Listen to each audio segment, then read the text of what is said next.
দেশের ইতিহাসে প্রথমবারের মতো হতে যাচ্ছে automobile racing auto slalom. Bangabandhu আন্তর্জাতিক সম্মেলন কেন্দ্রে 50টিরও বেশি গাড়ি অংশ নিতে যাচ্ছে এই প্রতিযোগিতায়। এর মধ্য দিয়ে আন্তর্জাতিক পরিসরে কার রেসিংয়ে অংশ নেওয়ার পথ তৈরি হবে বলে মনে করছে অটোমোবাইল অ্যাসোসিয়েশন অব বাংলাদেশ। জানাচ্ছেন রাকিব হাসান।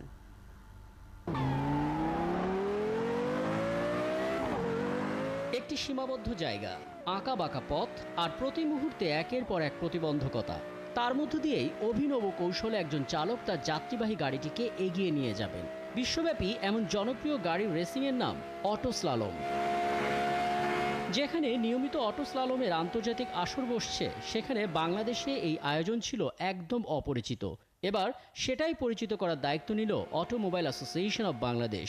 প্রতিষ্ঠানটি নির্দিষ্ট মডেলের গাড়ি আর অভিজ্ঞ চালকদের নিয়ে আয়োজন করছে কার রেসিংয়ের এই ব্যতিক্রমী আয়োজন।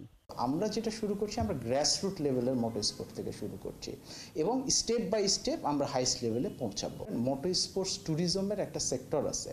সো মোটর স্পোর্টসটা যেহেতু আমাদের অটোমোবাইল সেক্টরের সাথে খুবই সম্পৃক্ত এবং ভেরি কানেক্টেড, সো আমরা মনে করছি এই স্পোর্টসের মাধ্যমে আমরা আমাদের দেশের অটোমোবাইল সেক্টরটাকে খুবই গ্রো করতে পারবো। হাজারেরও বেশি আগ্রহীরা আবেদন করে রেখেছিলেন। শেষ পর্যন্ত মাঠে নামার সুযোগ পাচ্ছেন 50 জনের মতন। থাকছে যে কোনো দুর্ঘটনার জন্য নিরাপত্তা ব্যবস্থা।